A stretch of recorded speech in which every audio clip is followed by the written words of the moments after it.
Why are we here? It's a question that visits most of us, softly, suddenly, or sometimes like a thunderbolt in the middle of an ordinary afternoon. It may rise in the silence after a loss, or while staring in newborn's eyes, or in the middle of the night when everything is still except the whisper of a longing we cannot name. This book was born from that question, not to offer simple answers, but to wander with you, to walk hand in hand with mystery, not to dissolve it, but to let it speak. In a world that celebrates speed, achievement, and external power, the idea of the soul has become, to some, a poetic relic, a word tucked away in prayers, poems, or ancient philosophy. But to others, it remains the most vital and mysterious center of human life, a spark from beyond, something eternal living inside the temporary.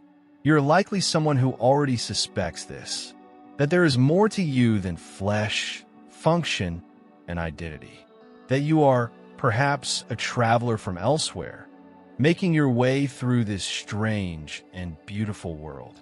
What you hold in your hands is not a manual. It is a journey of reflection, weaving together mysticism, philosophy, psychology, and the sacred stories of human history. Here, we will touch on ancient scriptures and modern science, sacred texts, and personal stories, all pointing to one central inquiry. Why does a soul come into the world? In seeking to explore this, we will not travel in straight lines. We will wander. We will listen to the voices of the wise, Socrates, Rumi, Jung, Teresa of Avila, even the celestial vision of the Urantia Book, which speaks of the soul's eternal progression through vast universes of light. We will look into the mirror of sacred texts, the Bhagavad Gita, the Gospel of John, the Tao Te Ching, the Upanishads, and the Zohar, all whispering truths about the hidden journey of the soul through birth, love, suffering, awakening, and return. Yet none of this would matter without you, the reader, bringing your own stories, longings, and questions to this dialogue. This book is a fire around which we gather, a contemplative space where mysticism meets psychology, where the intellect bows to mystery, and where meaning might arise in the space between words. It is an invitation, not to agree, but to remember what you've always known, what lives beneath your name, your past, and your thoughts. To remember that perhaps you did not come into this world simply to survive or succeed, but to awaken, to love more deeply, to grow more fully, to return more whole, and in the quiet center of your being, to ask again, not with fear but with awe, why did I come here? And what am I here to become? There is a quiet murmur beneath every human life. We hear it first in childhood, in the unspoken wonder of looking at the stars, of asking why the sky is so vast, and what came before our first memory. That murmur never truly disappears. It echoes in our deepest silences, in the ache of beauty, in the strange nostalgia for something we can't name, but somehow remember. To speak of the soul is to speak not only of who we are, but of what we are part of. Long before we had psychology or philosophy, long before language itself gave shape to our questions, there was this ancient awareness that something within us belongs to something beyond us. Indigenous peoples from every corner of the earth knew this. They sang the soul in chants, painted it on cave walls, told stories around firelight to keep its memory alive. The Egyptians believed the soul journeyed through trials after death to reunite with the divine. The Vedic sages of India spoke of Atman, the innermost self, eternal and identical with Brahman, the infinite. The Hebrews sang of the soul as neshama, the divine breath breathed into clay. In Plato's dialogues, the soul pre-exists the body, descending into matter from the world of forms. In the Gnostic texts, It is a divine spark imprisoned in flesh. In the teachings of the Buddha, what we think of as a self is always changing, but there is still a continuity of consciousness that moves through lifetimes, shaped by karma and longing. The Sufis, in rapturous poetry, describe the soul as the lover, separated from the beloved, yearning for reunion through 1,000 veils of illusion. And then there is the Urantia Book, a lesser-known yet extraordinary text that speaks of the soul as a growing reality, born of the fusion between the mortal mind and a fragment of divine intelligence called the thought adjuster. In this vision, the soul is neither fixed nor fully formed at birth. It evolves. It is co-created. It grows with us, like a bridge between the finite and the eternal. It is not merely what survives death, but what is forged through life itself, in every choice, in every act of courage, in every moment of truth. To be a soul, then, is not simply to exist, but to participate in a grand unfolding of becoming. And yet, how do we know the soul is real? It is not a question science can answer, at least not in the way science usually seeks answers. The soul cannot be found under a microscope, nor plotted on a chart, but it is known viscerally, experientially, by every person who has ever sat in the stillness and touched something deeper than thought. You know the soul when you watch a loved one take their last breath, and you feel that something has left the room. You know it when you look into the eyes of someone who sees you beyond your name, your age, your accomplishments, someone who sees your essence. You know it when art moves you to tears for no rational reason. You know it when you are cracked open by heartbreak or awe or the sacred weight of silence. The soul announces itself not through certainty, but through presence, through a knowing that is older than words. Carl Jung, the Swiss depth psychologist, spent his life studying what he called the psyche, a word originally meaning soul in Greek. He saw the psyche not just as a cluster of thoughts or behaviors, but as a vast, layered mystery. He spoke of archetypes, patterns of the human spirit embedded in the unconscious, the hero, the wise old man, the shadow, the divine child. For Jung, the journey of life was the process of individuation, the integration of these archetypal forces into a coherent, authentic self. And this process, he believed, was not merely psychological. It was spiritual. It was the movement of the soul toward wholeness. In this light, the soul is both personal and universal. It carries your unique story, your loves and wounds, your voice and vision. And yet, it also connects you to the great story, the mythic current running through all human life.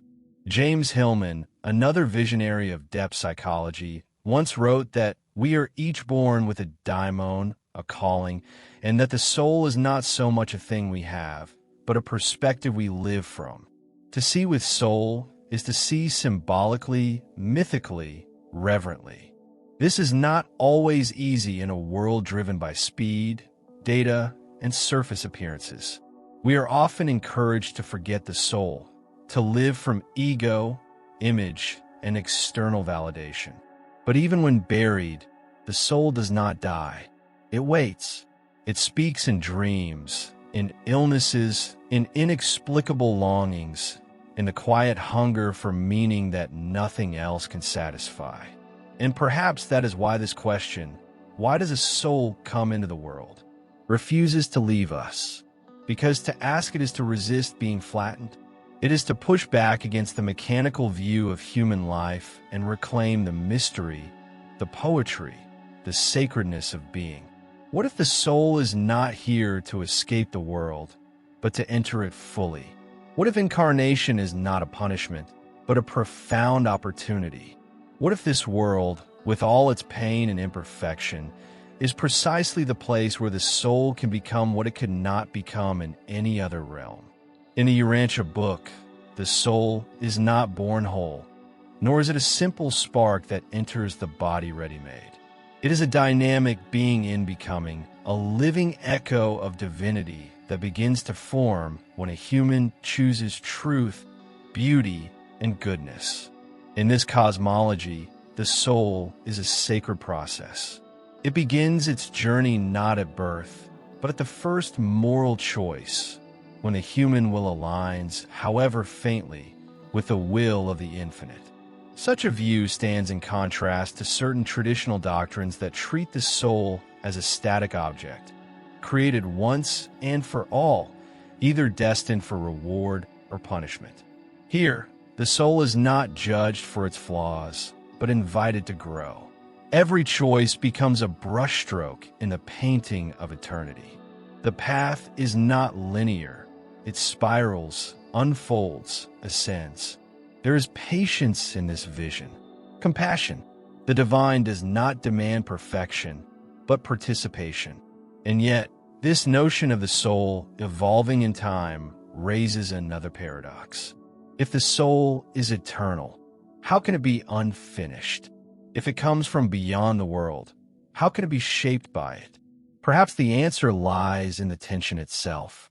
Just as a seed contains the full design of the tree, yet must still pass through earth, darkness, weather, and time, so the soul contains a divine template. What Plato called the form of good, what the Vedas call the Purusha, what mystics call the image of God. But it is not realized without embodiment. The descent into the body is not a fall from grace, but a movement into experience, into the rich texture of matter, relationship, emotion, loss, discovery. Time becomes the medium through which the soul paints its essence into being. In this, we find a strange comfort. The soul needs time. The soul needs limitation. The soul needs forgetting. The very conditions we often resent, fragility, mortality, longing, are the ones that make becoming possible. They create the friction that reveals the light. They tear us just enough for love to leak through. This is echoed in every wisdom tradition. The Bhagavad Gita speaks of the soul, Atman, as unborn and undying, but also calls the warrior Arjuna to fight, to act in the world, to engage his dharma. In the Gospel of Thomas, Jesus says, "If you bring forth what is within you, what you bring forth will save you." In the Tao Te Ching, Laozi speaks of the sage flowing with life, empty yet full, rooted yet yielding. Each voice reminds us, we are not merely waiting to return to the divine. We are being shaped, chiseled, expanded, purified through this very life. Not despite its messiness, but through it. Even modern science, in its quiet moments, begins to circle these mysteries. Quantum physics suggests a universe of interconnected fields where observer and observed are not separate, where consciousness may be woven into the fabric of reality itself. Neuroscience cannot explain consciousness's origin, only its correlations. The soul remains beyond the reach of instruments, but not beyond the reach of experience. Experience, in fact, is the crucible of soul. Not all experiences awaken us, of course. Many lull us further into sleep, into repetition, distraction, survival. But others crack the surface. A profound love, a devastating loss, an illness that slows us down, a book that moves us, a dream that haunts us. These are soul events, not because they are dramatic, but because they pierce the veil. They break the spell of ordinary consciousness and remind us that something more is always present. In those moments, the soul doesn't shout. It whispers. It comes not as dogma, but as depth, not as opinion, but as presence. And perhaps, above all, the soul comes to remind us that we are not alone. That every life, no matter how obscure, is a thread in a tapestry so vast and radiant that no mind can contain it. That we are not random, that we are not accidents, that the universe, for all its darkness, is not indifferent. The great mystics have always known this, not in theory, but in direct encounter. Teresa of Avila spoke of the soul as a crystal palace with many rooms leading toward union. Rumi danced his longing into poems, saying, "You were born with wings." Well, I prefer to crawl through life. Black Elk, the Lakota holy man, saw the people as part of the sacred hoop of the earth. And Teilhard de Chardin, the Jesuit paleontologist, wrote, "We are not human beings having a spiritual experience. We are spiritual beings having a human experience." Still, even these words are only signposts. The soul is not something we prove. It is something we live from. It is not a belief, but a lens. It is not an idea, but a way of seeing, a way of listening, of walking, of suffering, of loving. It is the part of us that never settles for half-truths, that aches for beauty even in ruin, that hears music even in silence. It is the pulse beneath the pulse. And so we begin here, not with a definition, but with a reverence. The soul enters the world not as a possession, but as a promise. It asks not for certainty, but for honesty, not for perfection, but for participation. It invites us into a sacred unfolding, where each moment matters, where each relationship is a mirror, where each step is part of a path far longer and wider than we can yet imagine. In the mystery of time and space, we are more than what we seem. We are souls in the making. We are echoes of the infinite, learning to sing our own note in the great song of being. We are here not merely to survive, but to awaken, to remember, to grow, and in time, to return. Long before our first breath, before our heartbeat, before the world gave us a name, something stirred. Not in time as we know it, but in a deeper current, one that does not belong to clocks or calendars. The question of where the soul comes from is not a scientific inquiry. It is an ache, a flame, a remembering, and it begins with silence. To sit with this mystery is to leave behind the comfort of material certainty. We are asked to let go of surface definitions and sink into something more ancient, something the mystics, sages, and seers of every culture have tried to express. Not with conclusions, but with symbols, poetry, and paradox. The soul does not come from a place, not in the way the body comes from a womb where the river comes from spring. The soul arises from source, from the very ground of being. To speak of its origin is to speak not of location, but of essence. In the Hindu tradition, there is the idea of Sat Chidananda, being consciousness and bliss as the fundamental nature of ultimate reality. The soul, or Atman, is not separate from this. It is this, and yet it takes on veils, enters form, incarnates into the drama of existence as if forgetting what it truly is.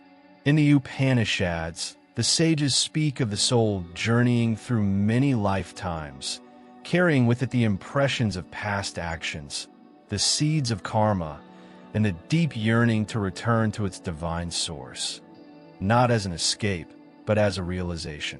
In the Hebrew mystical tradition of the Kabbalah, there is the notion of neshama, a divine breath sent into the world to fulfill a unique task.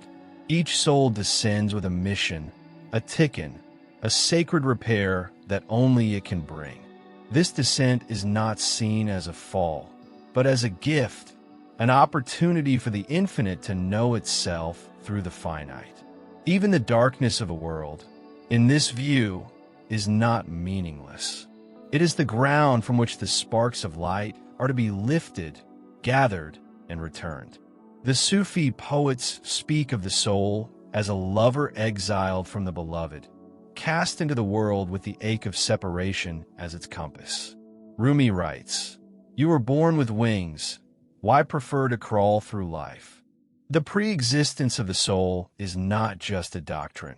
It is a song remembered in the blood, a yearning that rises in silence, in beauty, in grief. It is the part of us that looks at the stars and feels strangely at home. Plato spoke of the soul existing in a higher realm before entering the body, where it had seen truth face to face, only to forget upon birth.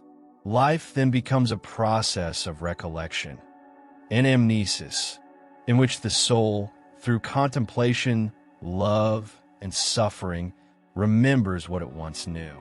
In this, knowledge is not accumulation, but remembrance. Philosophy itself, for Plato, was the soul's way of turning back toward the light. In the Urantia Book, the soul is not portrayed as existing fully before birth, but as a reality that begins to form within time, when a human personality, endowed with free will and indwelt by the thought adjuster, begins to choose in harmony with truth, beauty, and goodness. While the personality and divine fragment are pre-temporal, the soul itself is an emergent being, a synthesis, a sacred alchemy. This view is at once humbling and ennobling. The soul is not merely a gift, it is also a creation. It grows with each choice, breathes with each act of love, expands with every encounter of the divine within the ordinary. Psychologically, Carl Jung did not speak of the soul as pre-existent in a metaphysical sense, but he acknowledged something eternal in the psyche, a deeper self that extends beyond the ego, containing layers that seem timeless, collective, universal. He called this the self, the organizing center of the psyche, and described it as something we move toward rather than something we invent. In dreams, in symbols, in spiritual longing, we encounter hints of this deeper self. It speaks in images older than language, in myths that span continents. Why do we dream of flying, of falling, of ancient journeys through forests and deserts? Why do we long for home, even when we are home? Perhaps because the soul is not defined by geography, but by essence. It knows that it came from something vast, and it yearns to return, not to escape, but to fulfill.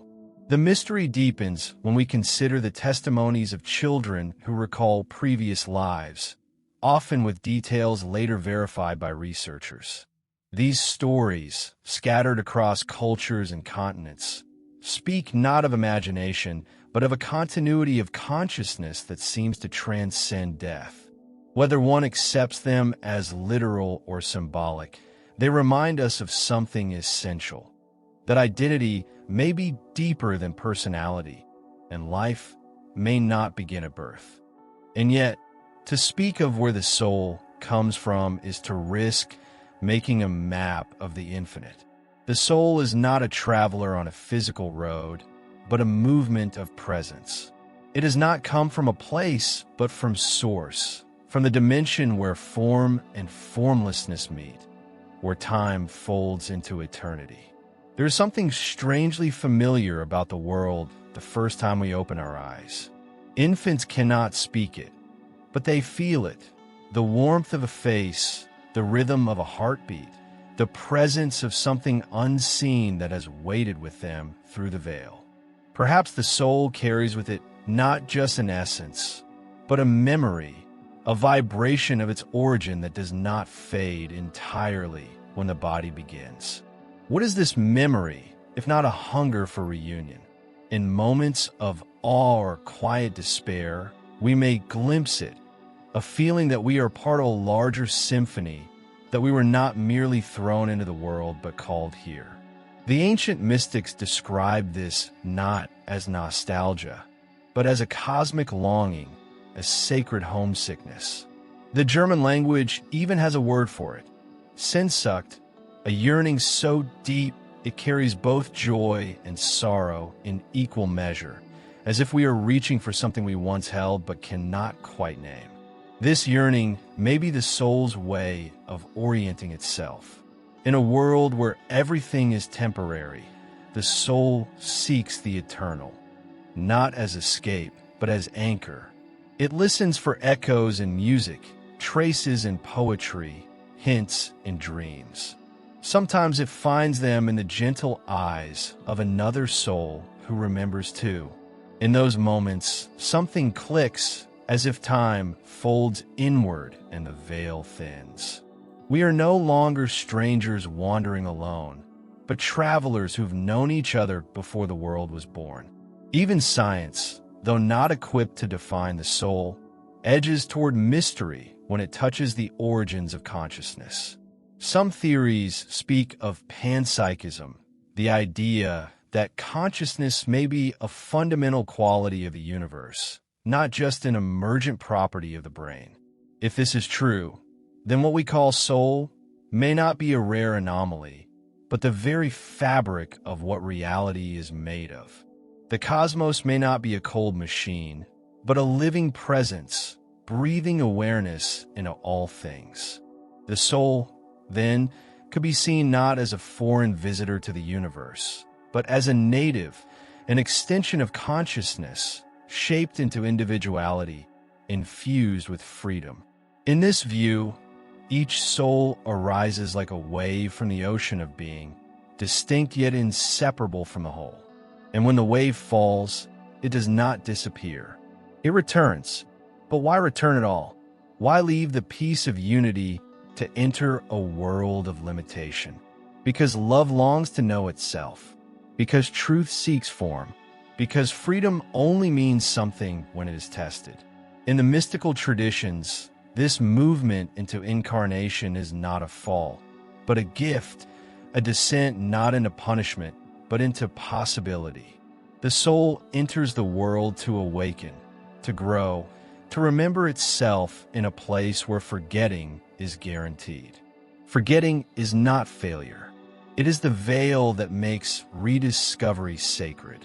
If we remembered everything at birth, the vastness, the beauty, the source, we would not need to choose love. But in forgetting, in struggling, in finding the divine through pain and imperfection, the soul is not degraded. It is formed. It becomes real. It becomes strong. It becomes radiant. And this is perhaps the great paradox.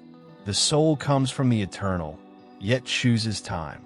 It comes from the infinite, yet chooses form. It comes from the one, yet chooses to become 2, 10,000, 10 billion. It chooses the narrow gate. It chooses the body. It chooses the wound. In that wound, something holy begins. Each life, then, is a chapter in a larger unfolding. Each incarnation is not a return to the same, but a deeper spiral, an upward journey through layers of experience, memory, and becoming. The soul may not be born whole, but it is called toward wholeness. Each time it comes, it brings with it a fragment of wisdom, a vibration of insight, a seed of love that it is here to plant. The soul does not enter the world by accident.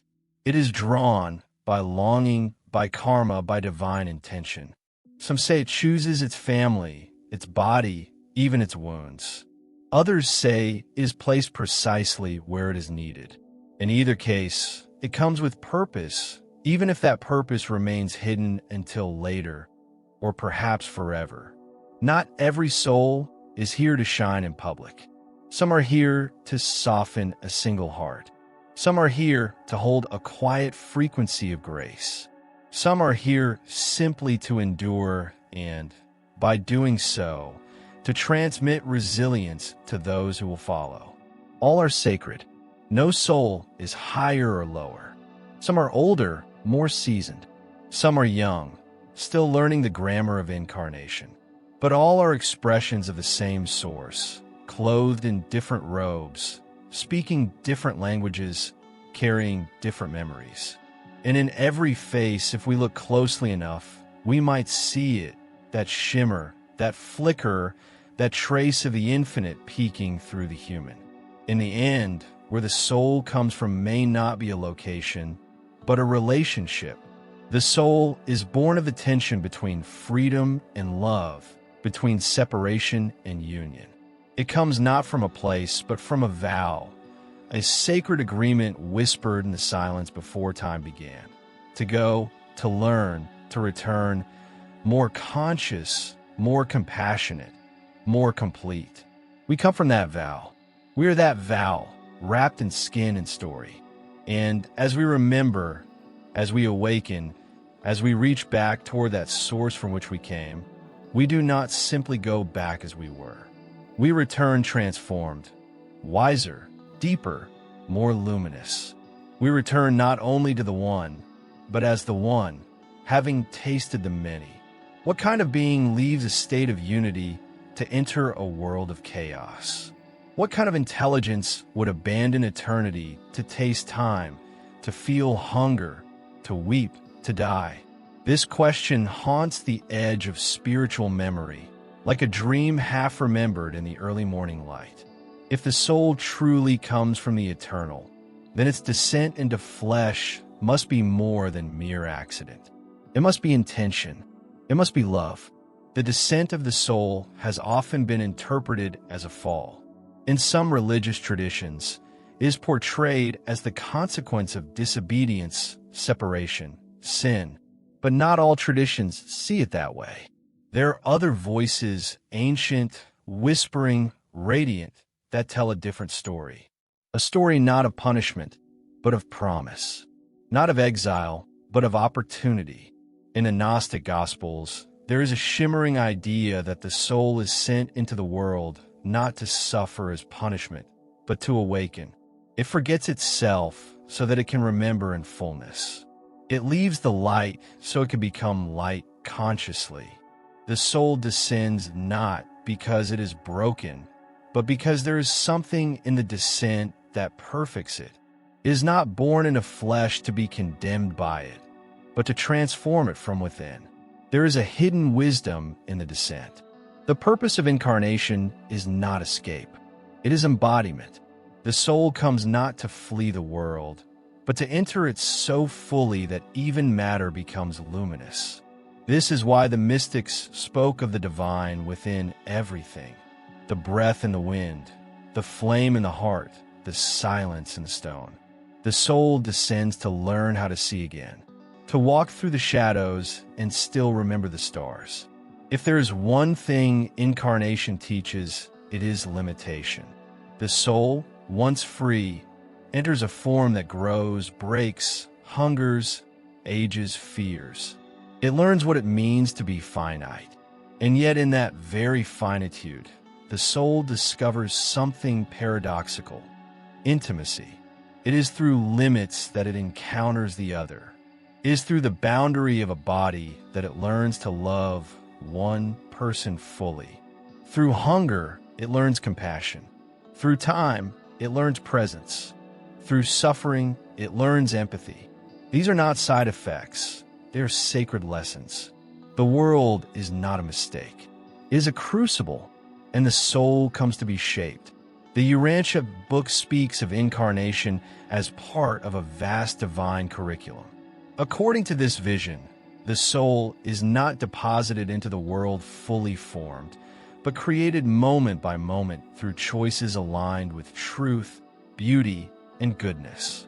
It is a sacred collaboration between the finite and the infinite. The mortal mind, the unique personality, and the indwelling thought adjuster come together not just to survive, but to co-create a soul of eternal value. This is not just life, it is soul-making. This perspective radically alters how we see incarnation. It means that the everyday is not separate from the sacred. It is the sacred. Washing dishes, falling in love, mourning a loss, creating art, standing up for truth, caring for a child. Each of these becomes part of the alchemical fire through which the soul grows more luminous. The descent is not a fall from grace. It is grace choosing to wear skin. In philosophy, the search for meaning often begins with despair. Nietzsche writes of the abyss and the eternal recurrence. Camus names the absurd and asks whether life is worth living.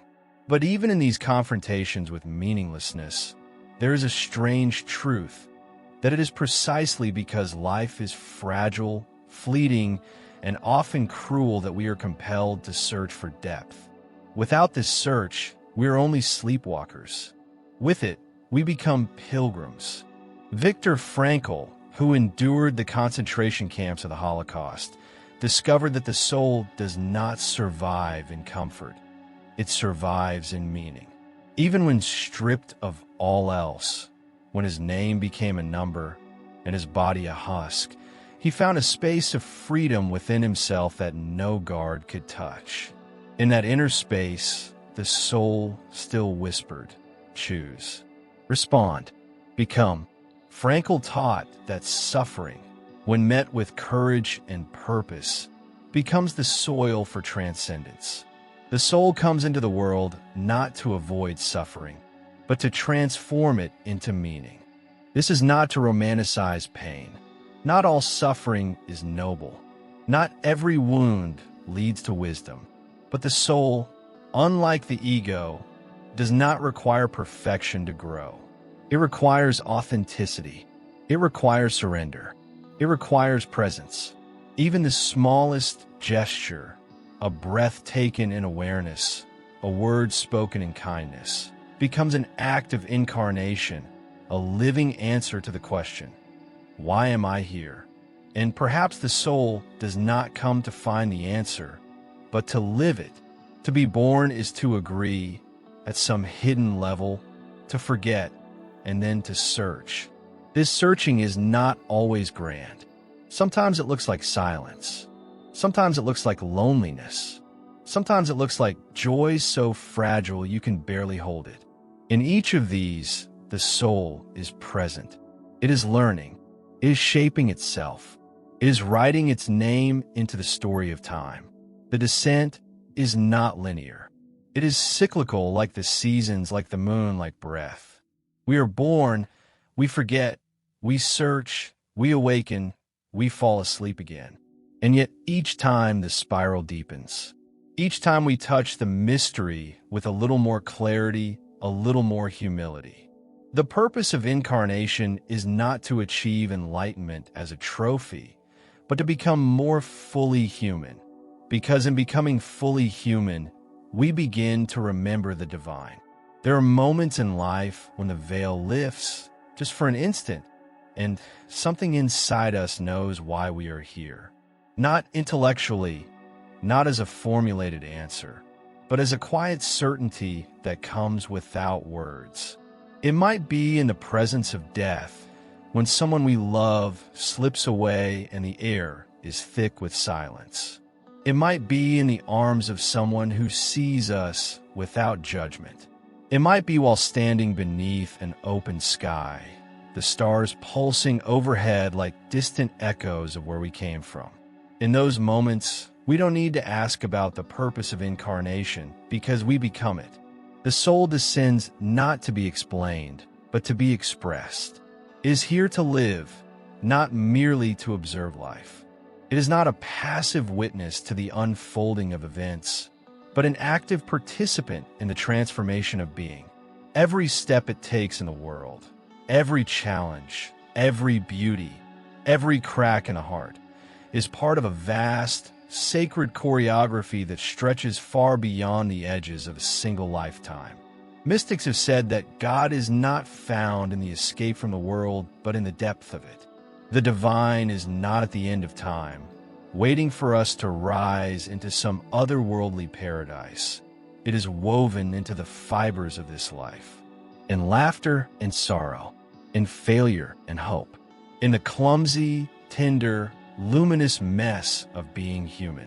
The soul descends not because it has fallen, but because love seeks form. And form is not a prison. It is a possibility. To embody is to take on limitation willingly, not because it is easy, but because only within limits can the soul choose. And choice is sacred. Without limits, there is no decision, no growth, no story. With limits, there is contrast. With contrast, there is meaning. And with meaning, there is the possibility of becoming. The soul does not come into this world to remain untouched. It comes to be shaped, not into perfection, but into depth, not into purity, but into presence. There is a holiness in becoming aware while still in the midst of the process. There is a beauty in holding the divine not as an abstract ideal, but as something that breathes through a broken heart, through a child's question, through a simple act of kindness offered when no one is watching. Every incarnation carries within it the potential for awakening. But awakening is not a one-time event. It is a slow remembering, a daily practice, a sacred exhaustion that humbles the ego and opens space for grace. We awaken not only in temples or on mountaintops, but in traffic, in illness, in long nights when everything we thought we believed crumbles and the only thing left is silence. And yet, even in the silence, the soul speaks. It speaks through the longing for connection, through the grief that refuses to numb, through the inexplicable hope that rises again after each fall. It speaks in dreams and symbols and synchronicities. It does not explain, it invites. It does not control, it listens. It does not rush, it waits. The soul is patient because it knows that eternity is not a place to get to. It is something we touch whenever we live with awareness. When we forgive, when we trust, when we look into the eyes of another and recognize ourselves. The purpose of incarnation is not a task to complete, but a mystery to live. It is a journey into form so that the formless can discover itself anew. It is a descent into forgetting so that remembering becomes radiant. It is the fall into time so that eternity might shine from within it. In every spiritual tradition, this truth whispers itself in different tongues. In the Christian mystical tradition, Christ is not only the Savior who comes from beyond, but the embodiment of the divine within human flesh, Emmanuel, God with us. The story is not one of escape, but of incarnation. In Buddhism, enlightenment is not about leaving the world behind, but seeing through it, waking up within it. In Hinduism, the divine dances as Krishna, walks as Rama, serves as Hanuman. Form is not the enemy, it is the canvas. Even psychology, at its deepest levels, intuits this purpose. Carl Jung saw that the human journey is not toward egoic perfection, but toward wholeness, a wholeness that includes shadow, wound, contradiction. The soul, in this view, comes not to escape suffering, but to integrate it, to redeem it by seeing it through the lens of meaning and transformation. And so we arrive again at the mystery. The soul descends not to escape pain, but to find within pain the seed of awakening. It comes not to bypass the body, but to sanctify it. It comes not to remember what it already knows, but to become what it has never yet been, a unique expression of the infinite that can only exist in this time, this place, this fragile, luminous moment. The soul does not descend alone. Though we may feel isolated, we are never abandoned. There are forces, intelligences, companions, visible and invisible, that walk beside us. Some call them guides, angels, ancestors, thought adjusters, or divine presence. Others feel them only as intuition, as grace, as a sense of being held by something greater. However we name them, they are real, and they whisper to us in the dark, "You chose this. Keep going. This matters." And so we continue. We live. We fall and rise and fall again. We learn the rhythm of the soul, which is not linear but cyclical, not logical but lyrical. We begin to see that the descent was not a punishment but a blessing not a test, but a gift, not exile, but invitation. The world is not where we were banished. It is where we were called to embody love, to awaken meaning, to become real. The soul descends because this world needs it, because matter itself is not inert, it is waiting. Waiting to be touched by awareness, waiting to be seen, waiting to be transformed. And so the soul says yes. It says yes to the wound and the wonder, yes to the forgetting and the remembering, yes to the weight of time and the spark of eternity, yes to love in all its fierce and tender forms. That yes is the beginning of incarnation, and every moment lived with depth, with presence, with open hands is a continuation of that original vow. There is a kind of wisdom that can only be born through pain. It does not come quickly. It does not shout. It arrives slowly, like the rising of the moon over broken ground. To suffer is to be initiated, sometimes gently, often violently, into a deeper knowing of what it means to be human. It is not a knowing of facts, but of feeling, not control, but of surrender. The soul does not seek pain for its own sake, but it knows, in ways the ego cannot grasp, that pain can open a door no other key will turn.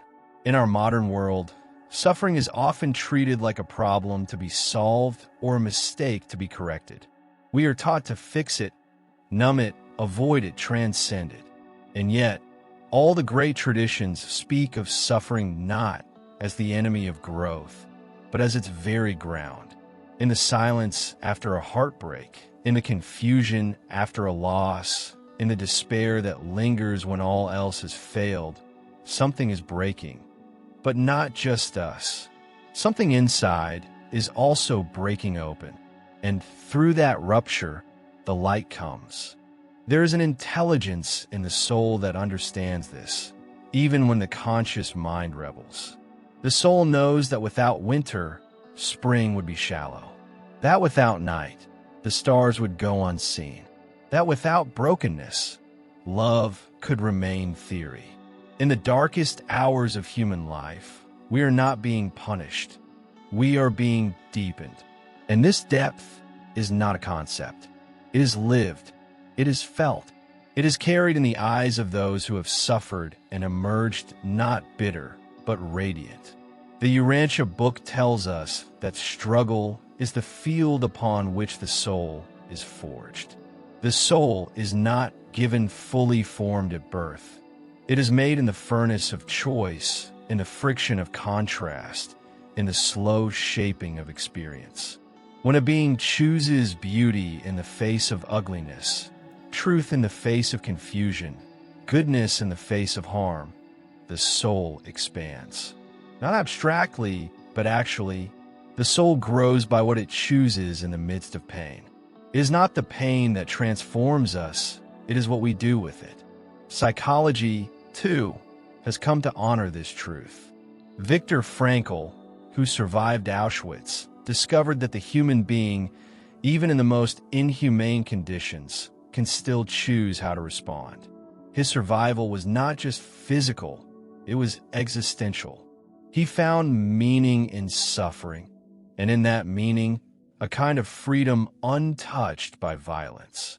Carl Jung believed that suffering was essential to the individuation process, that the soul becomes whole not by removing suffering, but by integrating it. The shadow is not to be destroyed, but befriended. Pain is not to be bypassed, but listened to. Suffering reveals what matters. It strips away illusion. It humbles the ego. It opens the heart. There's a fire in pain that burns away the inessential. And though it is merciless in its purifying flame, what remains is often closer to the truth than anything we knew before. Many speak of being brought to their knees by life, and it is precisely there in the dust and the rawness that the soul speaks most clearly, not in words but in presence. The mystics knew this intimately. St. John of the Cross wrote of the dark night of the soul, not as abandonment, but as a sacred passage.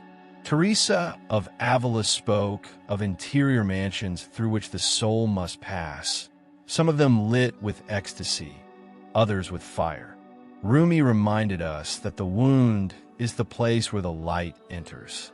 Across traditions, the message echoes.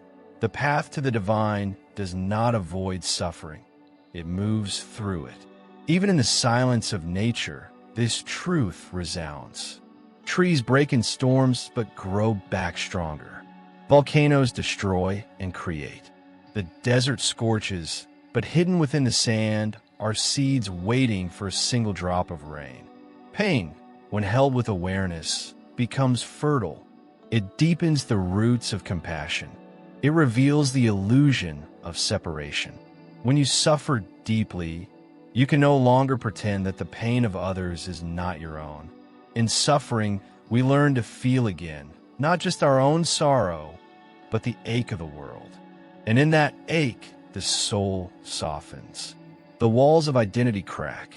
We become less defended, more open. We begin to see others not through the lens of category or judgment, but with the eyes of kinship. Every being carries a story we cannot see. Every stranger might be a teacher. Every moment of shared pain, a hidden thread in the great tapestry of healing. And so, pain does not only shape the soul, it connects it. Through suffering, we are reminded that we are not separate. That life is fragile. That time is sacred. That love, when it remains in the midst of sorrow, becomes something eternal. The soul is not forged in theory. It is formed in the fire of lived experience.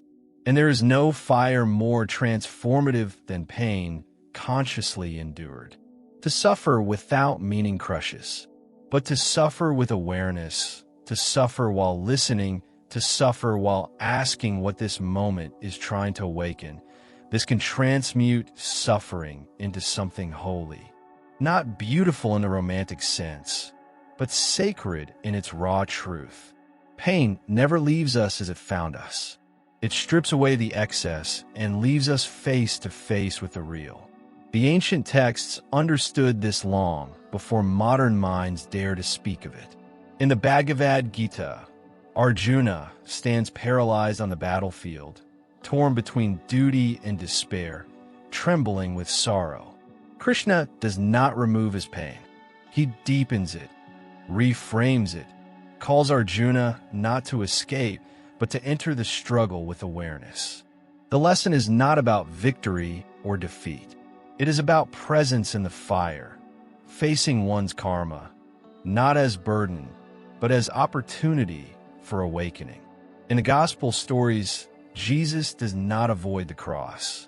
He walks toward it, carrying it, knowing what it holds. There is no triumph without the path through suffering. The resurrection does not come before the descent. It never does. And even after the rising, the wounds remain visible. This is not an oversight. It is the teaching. The wounds do not disappear when the soul awakens. They are transfigured. They shine. They speak of a journey that did not break us, but revealed us. This is the paradox the soul understands, even when the ego does not. That suffering, when held with dignity and depth, becomes a portal. It is not something to seek, but something to meet when it comes. And it always comes, whether through illness, loss, betrayal, or inner darkness. Suffering visits every soul eventually. No one is spared, not because life is cruel, but because the soul cannot grow in sterile ground. It must be weathered. It must be tested. It must be broken open. But even in the breaking, we are not abandoned. The very act of facing our pain with honesty becomes an invocation. In the surrender, something else appears, stillness, clarity, a presence that was always there, waiting beneath the noise. The mystics called it grace. Psychologists might call integration. Poets call it redemption. Whatever the name, the experience is the same. A deeper self emerges. Not the self we built to survive, but the self we were always meant to be. This is the self the soul longs to remember. Not the perfect one, but the real one. The one who knows how to sit in silence without answers. The one who can grieve without collapsing. The one who, even when lost, still whispers yes to the path. Yes to the unknown. Yes to love, even when it costs everything. And love does cost. To love at all is to open ourselves to loss. The more we care, the more vulnerable we become. But this is the currency of the soul. It does not grow through certainty. It grows through tenderness. And tenderness is born when the heart has been broken enough to know that it cannot survive alone. We are shaped by others, by those who wound us, by those who heal us, often by the same people at different times. This, too, is part of the path. The soul does not ascend in isolation. It grows in relationship. Pain is often the mirror in which we finally see ourselves clearly, stripped of pretense, aware of our fragility. And in that awareness, something ancient awakens: compassion. Not pity, not sentimentality, but a deep knowing that all beings are walking their own burning path, and that even our smallest act of kindness may be a lifeline for someone on the edge. In this way, pain connects. It humbles the walls between us. It levels the ground. It teaches us not to judge the journey of another, for we cannot know the weight they carry. And it calls us to service, not as duty, but as love in motion. When we suffer and do not close, when we remain open even in agony, we become vessels of healing not just for ourselves, but for the world around us. This is the hidden grace of suffering.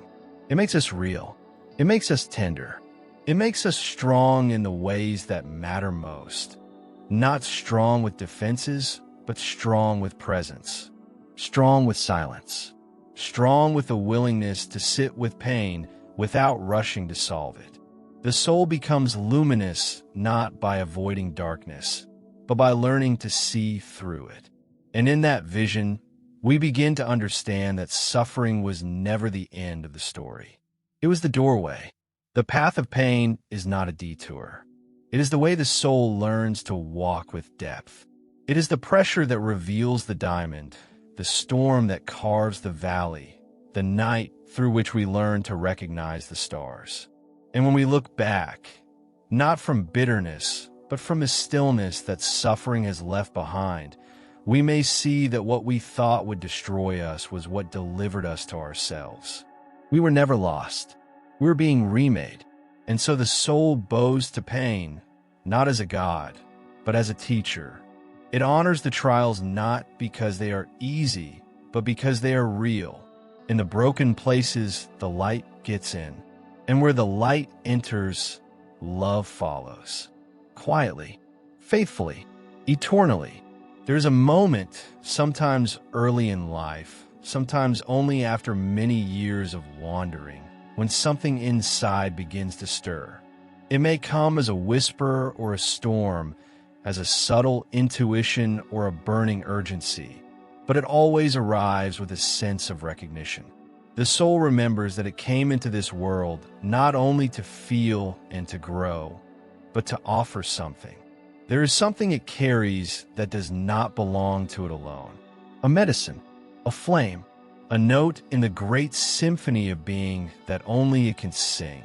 This is what we call vocation, not in the modern sense of career or role, but in its ancient original sense, a calling, a voice that calls from within or perhaps from beyond, asking us to listen more closely, to live more consciously, to give more courageously. It is not always grand or public. Sometimes it is as quiet as staying, as patient as healing, as hidden as a prayer whispered in the dark.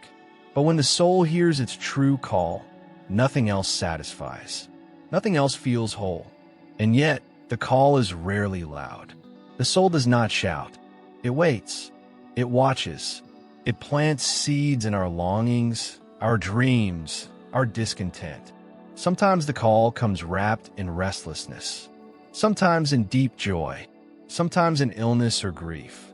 Often, it comes only after something else has fallen away. Identity, certainty, ambition, clearing space for the sacred to rise. In the language of psychology, this calling might be framed as self-actualization or individuation. Abraham Maslow, in his hierarchy of needs, placed self-actualization at the top, the realization of one's deepest potential, the becoming of one's true self.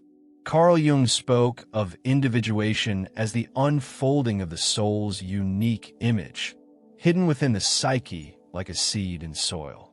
Both saw that the soul cannot be fulfilled by external success alone. It longs for integration, for authenticity, for contribution. But more than the self-satisfaction, the true calling of the soul is about service. Not service imposed, but service offered. A soul's mission is always, in some way, connected to the healing of the world. It may not always be visible, measurable, or even understood by others, but it carries a resonance that brings coherence to our being. When we follow this resonance, we become aligned. When we ignore it, we feel divided. The body knows this, so does the heart. Disconnection from our soul's work often manifests as fatigue, depression, anxiety, or a persistent sense of unreality. These are not just symptoms, they are signals. The ancient world honored this idea of sacred purpose. In the Vedas, Dharma is not only duty, but the intrinsic truth of a being's path, the natural way in which one is meant to move through the world. The oak tree grows into its nature without effort. The river follows its course without shame.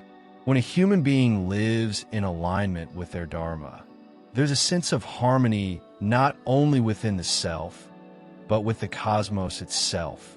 To ignore Dharma is not just a personal mistake. It creates dissonance in a larger fabric.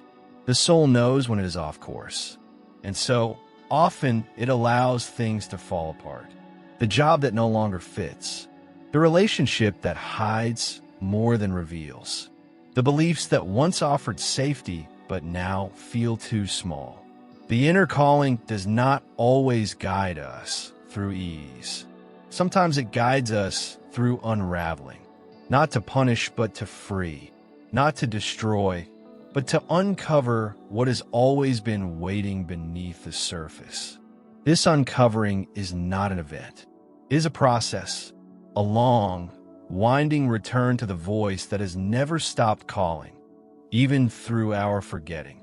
Sometimes, the return begins with a single question: what am I really here for? Not just what I want or what others expect, but what this life, this body, this time, this incarnation asks of me. And in asking, something shifts. Not because we suddenly have answers, but because we are finally ready to listen. The voice we ignore becomes clearer. The signs we dismissed begin to connect.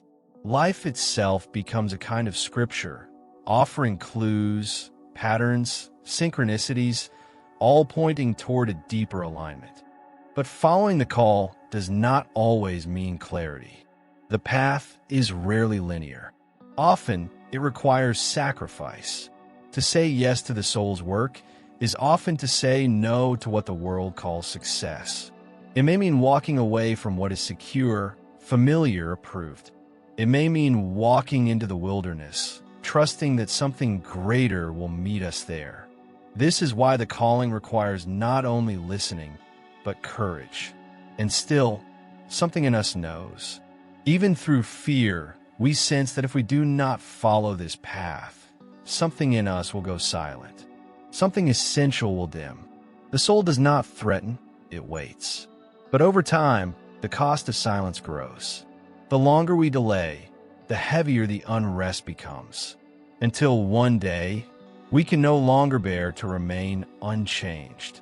That moment, when the longing outweighs the fear, is the beginning of the return. The return to the soul's calling is rarely loud. It often begins in a whisper that interrupts the momentum of daily life. A moment of stillness in a crowded room. A feeling that something vital is being left behind. A question that refuses to leave, even when all logic says to dismiss it. Sometimes it takes the form of dissatisfaction that cannot be cured by more effort, more success, more doing. It is the ache of misalignment, a quiet rebellion of the soul. To live in opposition to this inner voice is not failure. It is part of the human journey. But there comes a time when the soul can no longer remain underground. It rises through discomfort, through longing, through the sudden awareness that something in our lives is too small for the truth we carry. That awareness may break things. It may break us, but often it is in the breaking that the truest work begins. The soul's work is not always tied to profession or recognition. Sometimes it lives in the background, hidden in the way we show up, the energy we carry, the presence we offer. A mother raising her child with tenderness, an artist who paints but never sells, a nurse who listens deeply in silence. Each may be doing the work of the soul without needing applause or clarity. The sacred is not always visible, but it is always felt. There are those who come into this world with a clear sense of mission from the beginning. They speak early of what they feel they must do, and their life becomes a kind of direct arrow. Others wander for decades, trying on roles that don't quite fit, only to find that their entire detour was itself the preparation for their true offering. The soul is not in a hurry. It will wait until we are ready, until the noise has dimmed, until the heart has cracked open wide enough to hear.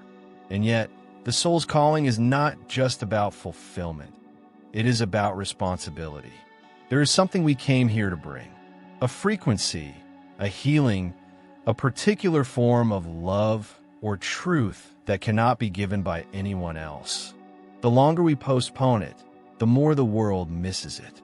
Our calling is not just for us. It is for those whose lives will be touched by the light we carry. When we dim that light, the loss is not only personal, it is collective. The Urantia Book speaks of the mortal career not only as a chance for survival and ascension, but as the beginning of eternal service.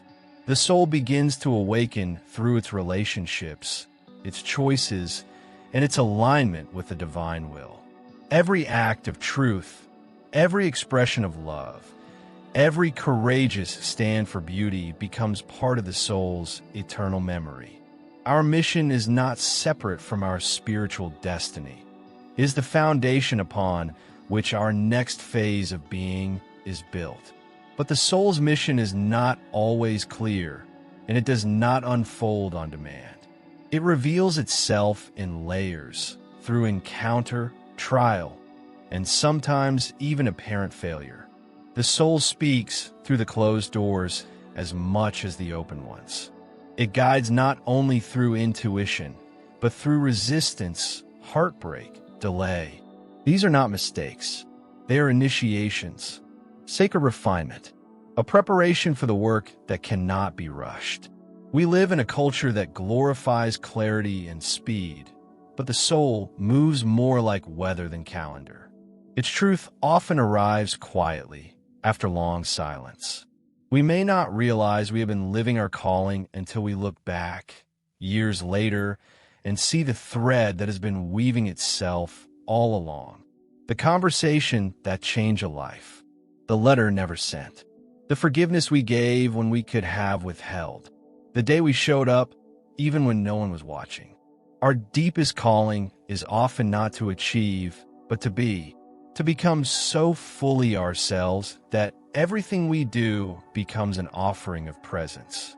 To inhabit our truth with such integrity that even in stillness, we are radiating something essential. This is not about being perfect. It is about being aligned. When the soul is aligned, even our smallest gestures carry weight. A single word can heal. A moment of attention can shift the path of another's life. The mystics knew this. They spoke not only of doing, but of being as a form of worship. Brother Lawrence found God in washing dishes. Rumi danced truth into the earth. Hildegard of Bingen painted visions and sang light. These were not acts of ambition. They were responses to the call of the soul. A call that is less concerned with what we produce and more with how much of the divine we allow to move through us. We are not here to be anyone else's idea of success. We are here to be faithful to what only we can bring. That faithfulness may cost us certainty, approval, control. But in its place, we are given something infinitely more valuable, the quiet power of a life aligned with the sacred. And so we learn to listen, not just once, but again and again. We return to the silence, to the longing, to the ache that reminds us who we are. We ask not only what we want to do, but what wants to be done through us. And we give ourselves to it, not all at once, but little by little, until the life we live is no longer separate from the soul that animates it. Then, even in the most ordinary day, even in the smallest act, something holy shines through. And we remember, not in thought, but in being, why we came. Love is the language the soul never forgets. Long before we speak words, long before the mind forms identity, there's the imprint of closeness, of recognition, of being held by something or someone that reflects our own essence back to us. Love is not something added to the soul. It is something remembered through the soul. It is not separate from our becoming. It is our becoming. Without love, the soul cannot fully awaken. It may survive. It may grow in intellect or endurance, but it cannot flourish in its true radiance until it learns how to give and receive love in its most honest form. The journey of the soul is not a solitary path. Though we may spend many stretches of it alone, the soul evolves most vividly in the mirror of relationship. It is here, in the presence of another, that our deepest patterns arise. Our wounds, our projections, our unmet needs, our hidden light. Relationship is the great crucible, not because it is always harmonious, but because it exposes us. It dissolves the masks we wear and confronts us with the places still waiting for healing. To love is to be vulnerable to this revelation. It is to open the door not only to joy, but to discomfort. The ego seeks love as validation, as possession, as control. But the soul seeks love as recognition. The soul looks into another and does not see a role, a body, a name. It sees a mirror of its own longing for wholeness. It feels the ancient pulse of reunion. And in that recognition, something begins to stir, as if the soul remembers a pact made long before time. I will find you again, and together we will remember what we are. Many traditions speak of soulmates, twin flames, karmic partners, not as romantic ideals, but as profound catalysts. Some are here to soften us, others to break us open. Some walk with us a lifetime. Others arrive like storms and leave just as quickly. But all play a role in our evolution. They are not accidents. They are assignments. The soul draws them not by chance, but by resonance. Each encounter, especially the ones that challenge us most deeply, is part of a larger choreography unfolding across lifetimes. There is a kind of sacred grief that emerges when a soul recognizes this. The grief of realizing that not all love is meant to stay in form, but that every true love shapes the soul forever. The ones we lose are never truly lost. Their imprint remains, etched into the memory of the heart like light into glass. We carry them in our becoming. We walk with their lessons, their laughter, their wounds.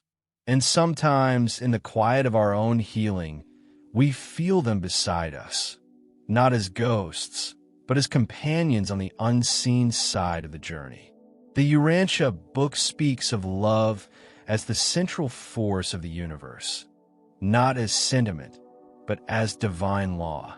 It teaches that personality itself is relational, that no soul exists in isolation from the source or from other beings. Love is the very nature of reality unfolding.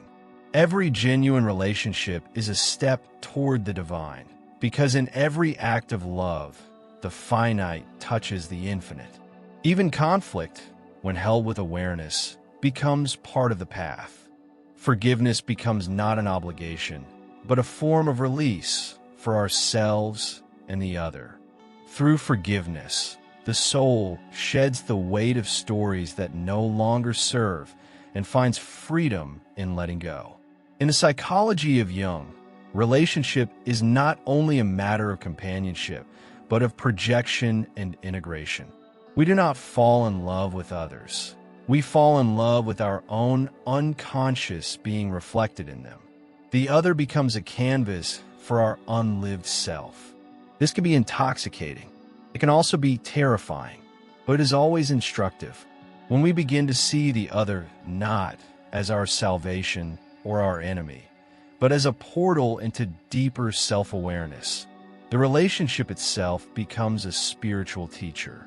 And not only romantic relationships, every bond, from parent to child, from friend to stranger, holds the potential for awakening. The soul learns through interaction.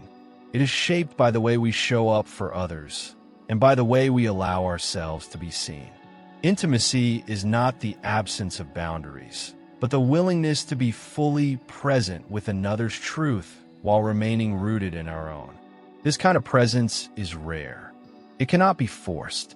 It requires patience, compassion, and the humility to say, "I do not know you completely, but I am here to witness your unfolding." Sometimes, the soul must walk alone for a while, not because it is unlovable, but because solitude becomes a container for healing. There are seasons when the soul is invited inward to mend what was broken in previous connections, to grieve what was never named, to learn how to love itself without conditions. This is not exile, it is preparation. The love we are able to give to others is always limited by the love we have made peace within ourselves. And yet, when the soul is ready, it always seeks connection again, because the soul is not complete without the other, not in the sense of dependency, but in the sense of reflection. We know ourselves more fully in the light and shadow of those we love. We see our patterns, our defenses, our capacity for generosity, our fear of being seen. Every relationship reveals another layer of who we are and who we are becoming. In this way, love becomes a spiritual discipline, not just the romantic kind, but the kind that chooses to stay open, to remain curious, to honor the humanity in others even when it hurts. To love is not to lose oneself. It is to expand the boundaries of the self so that more of life, more of God, can move through. It is not attachment that transforms the soul, but presence. The willingness to love without grasping, to stay without controlling, to let go without closing. The soul does not evolve through perfection in love. It evolves through sincerity, through showing up again and again, with a heart that is willing to break and heal and break again. There is no path more sacred, no teacher more precise than love lived with awareness. It humbles us. It elevates us. It brings us back to the truth that we are never separate, that we were made to belong to each other and to something far greater than either of us alone. To walk the path of love is not to walk in comfort. It is to surrender to the rhythm of vulnerability. The soul does not come to love in order to feel safe. It comes to love in order to become whole. And wholeness does not mean the absence of wounds. It means the inclusion of them. The soul loves not in spite of imperfection, but through it. What we consider broken often becomes the very place where love enters more freely, without the need for explanation. Love is not easy because it requires us to surrender the illusion of control. It asks us to trust what we cannot predict, to stay open in the presence of uncertainty, to let another person be entirely other and still offer them the softness of our heart. This is not sentimental. This is courageous. It is the boldness of the soul offering itself not for gain, but for presence. To love is to say, "Here I am, as I am, and I will remain present even when it hurts, even when it stretches me beyond what I thought I could hold." And yet, love is not always meant to last in form. Some of the most transformative soul connections burn brightly and then dissolve, not as failure, but as fulfillment. They came to do their work, to reveal something we needed to see, to open a door we could not have open alone. When their season ends, the soul does not mourn only the loss of companionship. It mourns the shift in identity that those bonds once helped define. And still, love continues. Its form may change, but its essence remains. The grief that follows is not emptiness, it is testimony. It is the soul remembering what it risked, what it gave, and how it was changed. To grieve love is to prove that we lived with our hearts open. And this grief, too, becomes sacred. It refines us. It slows us down. It asks us to become gentle again with ourselves, with others, with the process of living. As we grieve, something softer emerges, a compassion that was not there before. We begin to understand how many people walk with invisible wounds, how many are holding on by a thread, how many are aching to be seen without armor. The soul begins to love differently, not just in romance, but in presence, in the way we listen, in the way we forgive, in the way we allow others to be as they are, without needing to fix or save them. Over time, we realize that the soul's evolution is not measured in knowledge or achievement, but in the way it learns to love. How deeply, how unconditionally, how freely. And in that recognition, love becomes not a goal, but a path, a way of moving through the world, a way of being that honors the divine in everything, especially in the people we might have once judged, avoided, or misunderstood. This kind of love does not require agreement. It requires presence. It requires that we see beyond behavior, beyond belief, into the light that flickers inside every being. And the more we love in this way, the more we see how interconnected we are. The illusion of separation begins to dissolve. We begin to feel that we are not separate souls floating in isolation. We are notes in the same chord, flames in the same fire, breaths of the same source. And perhaps that is the most important lesson of all, that we do not come into the world merely to seek love, but to become it. That our sacred work is not only to find someone who loves us as we are, but to become someone who can hold others as they are. To become a resting place, a quiet refuge, a mirror that says, "You are worthy. You are not alone. You are held."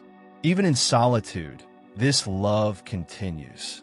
Even when there is no partner, no companion, no witness, the soul can live in love. In the way it walks the earth, in the way it tends to beauty, in the way it speaks truth without cruelty and listens without agenda. The soul becomes love not through perfection, but through its willingness to keep loving even when it has every reason to close. And when two souls meet who are walking this path, who have burned in love and healed and chosen to open again, they do not complete each other. They awaken each other. They amplify what is already whole. They become not halves made whole, but wholes made radiant. Their love becomes not a contract, but a sanctuary, a space where both can continue becoming without pressure to perform or conform, a space where the soul is free to speak, to expand, to rest. Love, in its highest form, is not about holding on. It is about holding with. It is the spaciousness to let each other grow, even if that growth leads to places unknown. It is the promise not to possess, but to honor, not to define, but to witness, not to fix, but to stand beside. Through the mystery, through the seasons, through the sacred unfolding of two souls remembering themselves in the mirror of each other. And when the time comes to part, whether for a day, a lifetime, or beyond this life, the love remains. It does not need to be constant in form to be eternal in essence. The soul does not forget those who touched it deeply. They become part of its story, its light, its memory of truth. They remain in the silent blessings we offer without words, in the way we touch others because they once touched us, in the way we have become because they once stood beside us. In the end, love is not something the soul learns. It is something the soul reveals. It is the deepest truth beneath the layers of fear, pain, and separation. It is what remains when everything else has fallen away. It is what the soul came here to remember, to live, to become. And it is what the soul will carry back with it when the journey in this world comes to an end. There is a moment, often unspoken, when even the most vibrant soul turns toward the mystery that waits at the edge of time. That mystery is death, not as an end, but as a passage, a threshold we will all cross, silently, alone, and yet deeply accompanied. It is the question that haunts every life, whether acknowledged or not. What happens when we leave this world? Where do we go? What, if anything, continues? To ponder death is not morbid. It is holy. It brings the soul closer to its own truth. It strips away the illusions of permanence and calls us to live with more clarity, more love, more urgency. Death reminds us that we are not here forever. And in that reminder is a gift, the gift of presence. When we remember that we are passing through, we begin to ask what we came to do, who we came to love, what we wish to leave behind.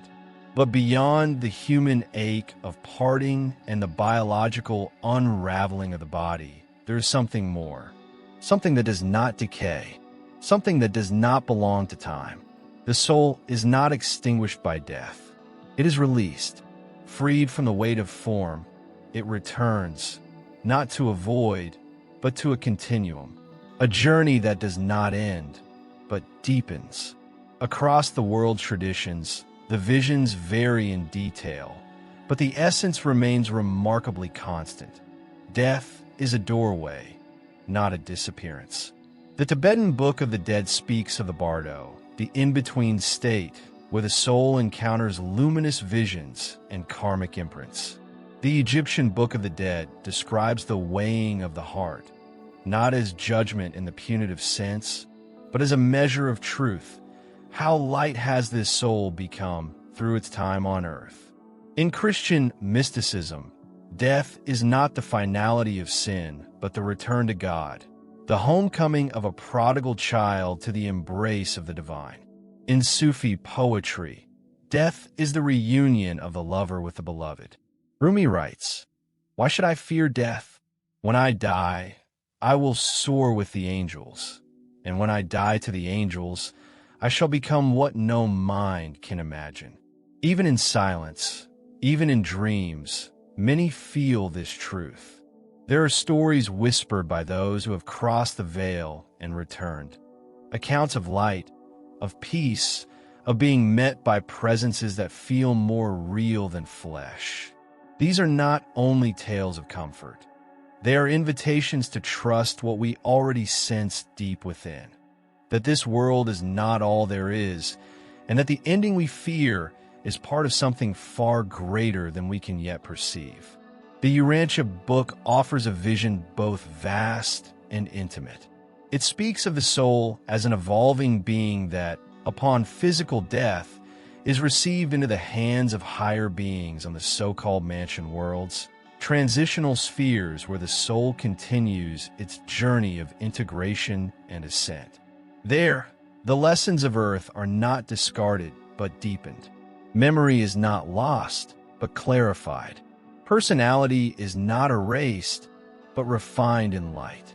According to this vision, the soul is not only preserved, it is transfigured, drawn ever upward through dimensions of consciousness toward the source of all.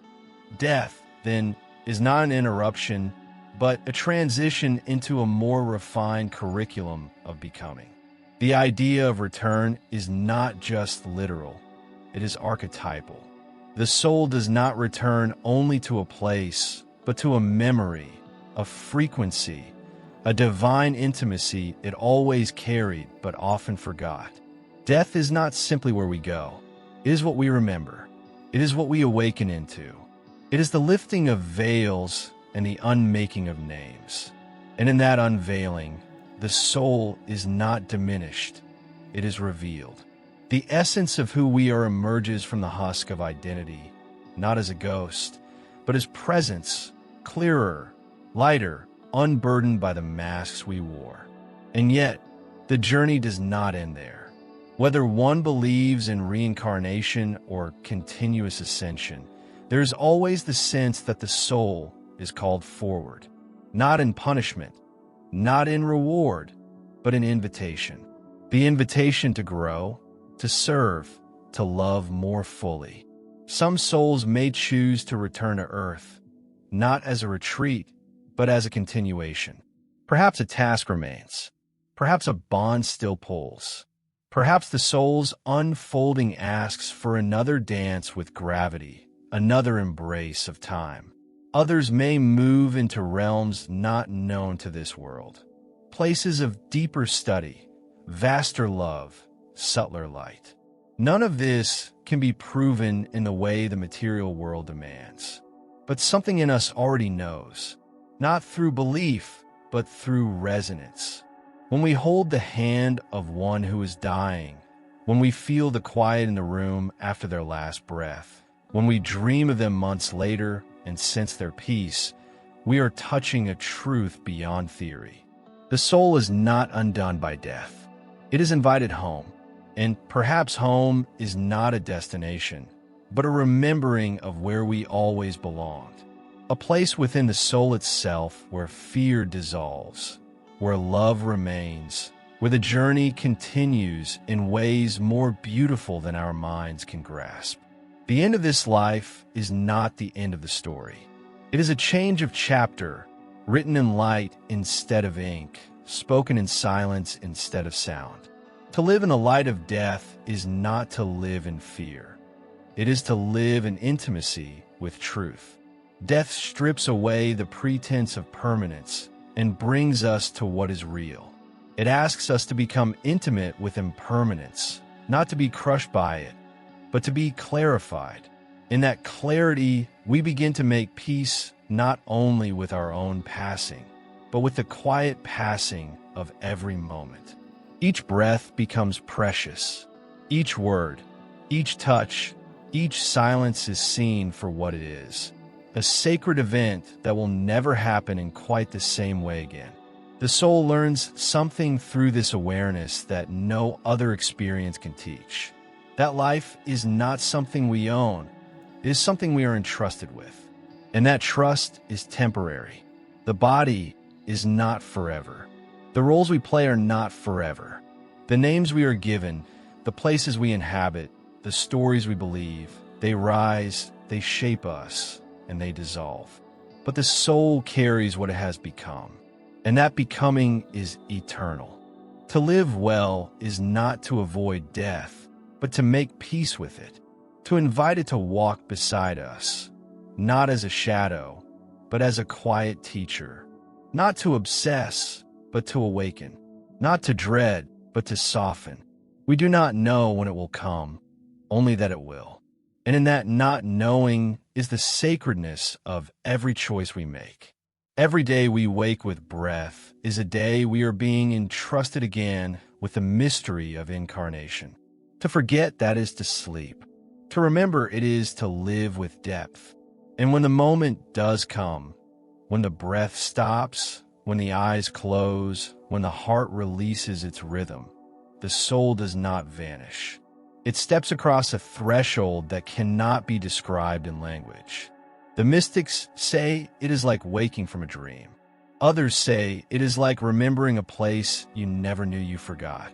There is no map, only echoes, only the hush of presence, the gentle weight of something wholly unfolding beyond form.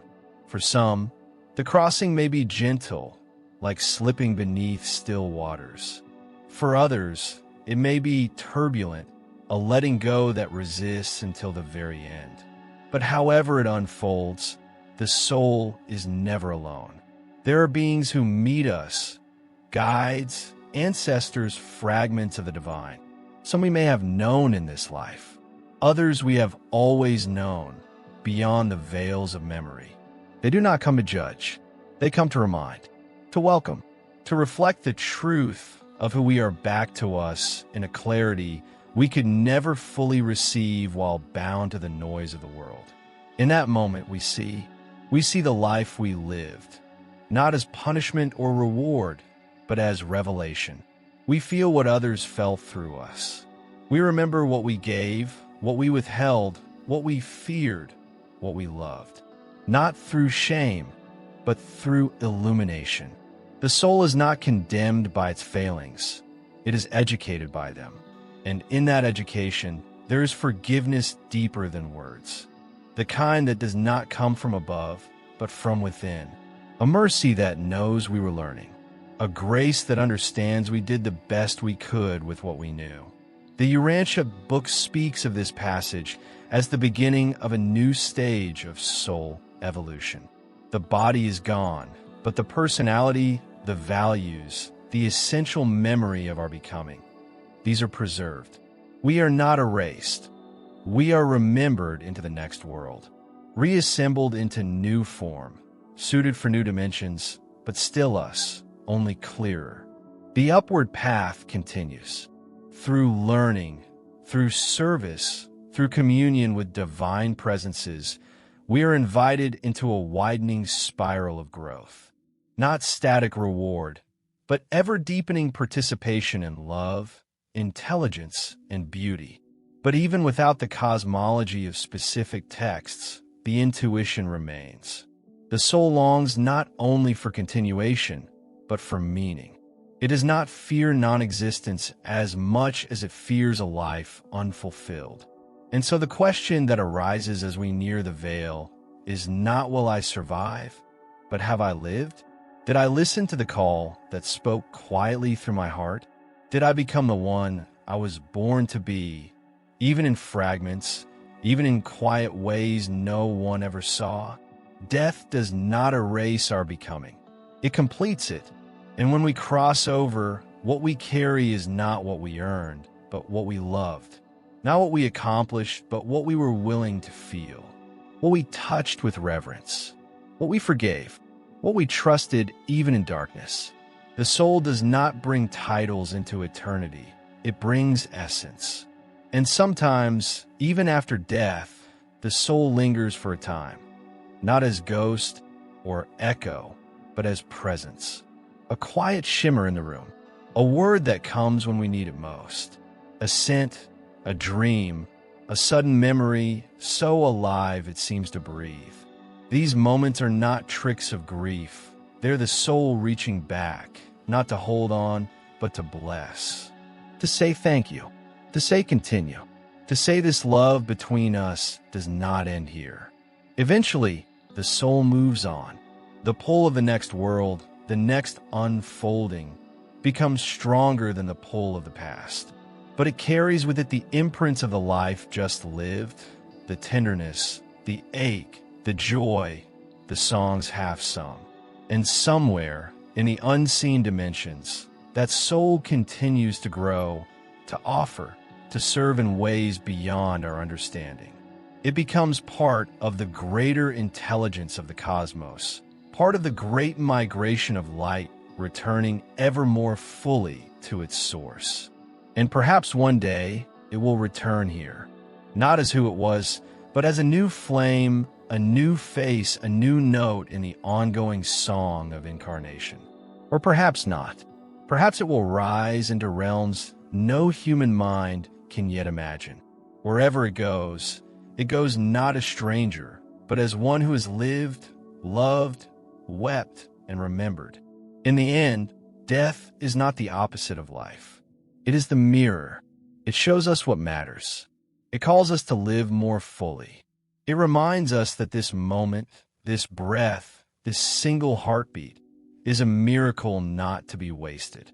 And if we live well, if we love well, then when the time comes to leave this world, we will not go in fear, but in awe. We will not fall into darkness. We will rise into light.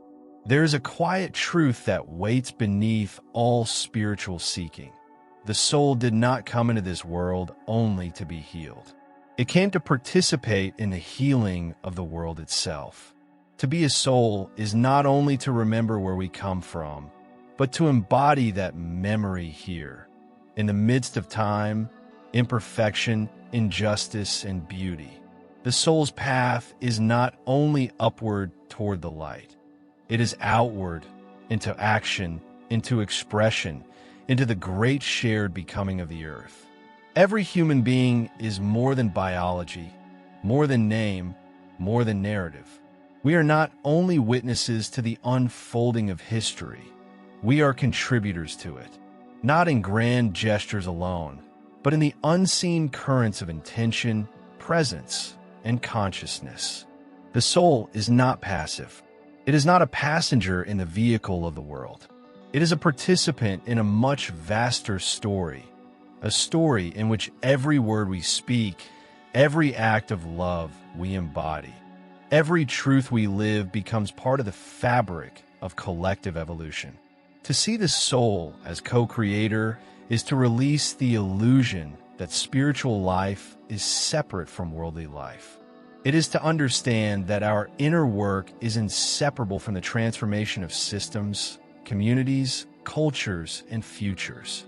The mystic in silence and the activist in the streets are not opposites.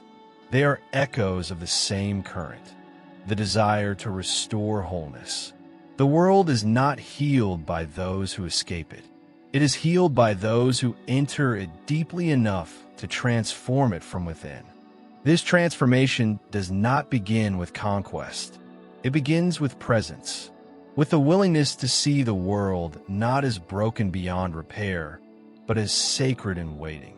The soul looks at suffering and does not turn away. It weeps, it listens, it acts, not from superiority, but from humility. The soul does not impose, it collaborates. It does not fix others, it meets them. It does not demand perfection. It brings compassion into the room where healing must begin. The Urantia Book speaks of the soul's upward journey not as isolation from others, but as service in greater and greater capacities. The higher the soul ascends, the more deeply it becomes involved in helping other souls awaken. Growth is not upward escape, but deeper integration into the divine plan, one where each being becomes a channel through which truth, beauty, and goodness flow into the living universe. The soul is not a spectator in this unfolding. It is a builder, a bridge, a vessel. And this building does not require power as the world defines it. It requires integrity. It requires alignment. It begins in the unseen spaces of the heart and moves outward through the words we speak, the choices we make, the way we walk through the world. Every time we choose love over fear, every time we offer presence instead of reaction, every time we create instead of consume blindly, we are co-creating. We are shifting the atmosphere of the world, subtly but undeniably. This is the mystery of resonance, that the soul, through its frequency, influences more than we can see. One awakened being, living humbly, compassionately, courageously, can radiate a field that brings peace to rooms, to cities, to lives never directly touched. The soul does not need to dominate to affect change. It needs only to be true. From that truth, the ripples begin. But the work is not without challenge. To live as a soul in a world shaped by fear, competition, and distraction is to live often against the current. It is to remember what others forget. It is to remain soft where others harden, clear where others numb, engaged where others withdraw. It is not easy. It is not always seen, but is always needed. The soul's work is to become a light, not to be praised, but to help others see. And the soul does not do this alone. In every tradition, there is the awareness of invisible help, of divine guidance, of companions seen and unseen, of synchronicity and sacred timing. When a soul says yes to its deeper work, the universe responds. Doors open, encounters align, even the obstacles become part of the path. The soul's yes is a kind of ignition, a signal that it is ready not only to remember, but to serve. And in that service, the soul itself is fulfilled. This service can take any form. It may look like art, teaching, healing, parenting, tending a garden, protecting the vulnerable, speaking the truth, or simply walking with gentleness through a harsh world. There is no hierarchy in the soul's offerings. What matters is the quality of being that infuses what we do. Whether seen by many or by none, each act rooted in soul awareness contributes to the reshaping of reality. To live as a co-creator is to become responsible for the tone we bring into each space.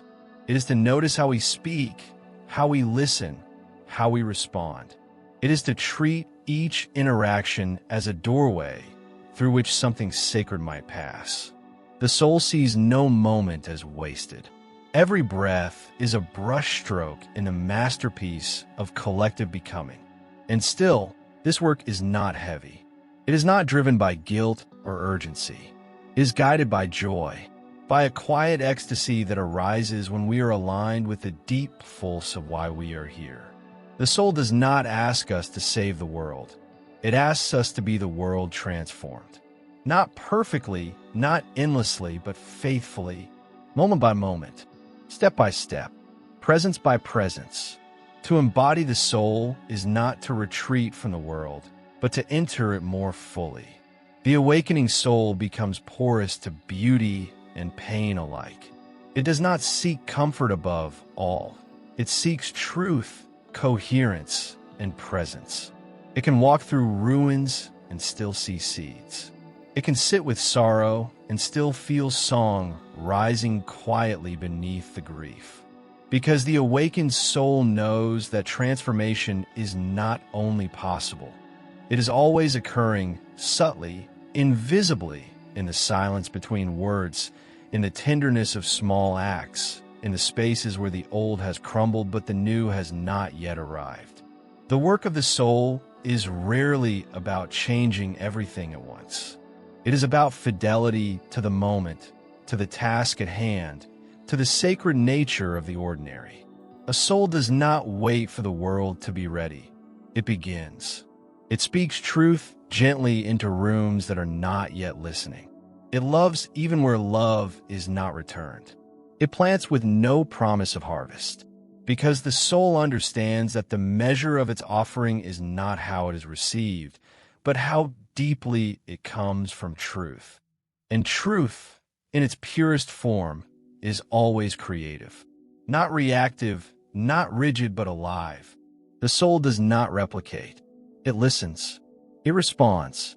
It shapes each word, each gesture, each silence with the awareness that reality is being co-authored, and that consciousness itself is part of that authorship.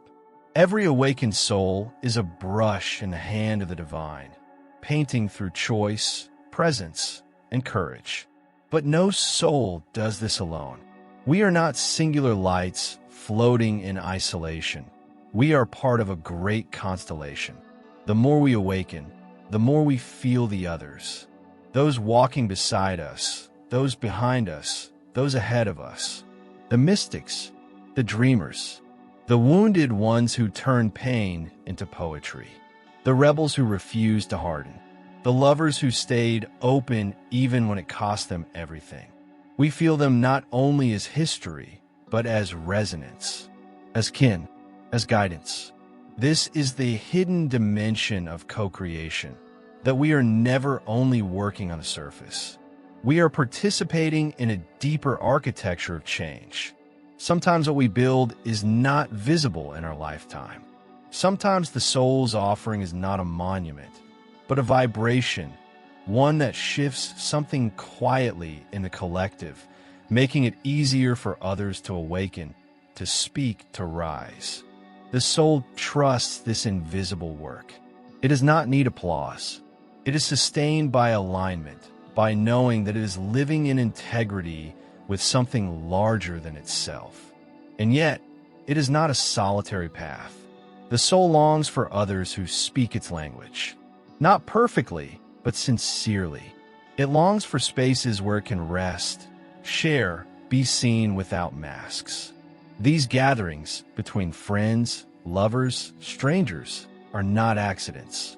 They are initiations, reminders that the world is being remade not only through great revolutions, but through the quiet alchemy of communion. One soul seeing another and saying, "I know who you are beneath your story. I remember with you."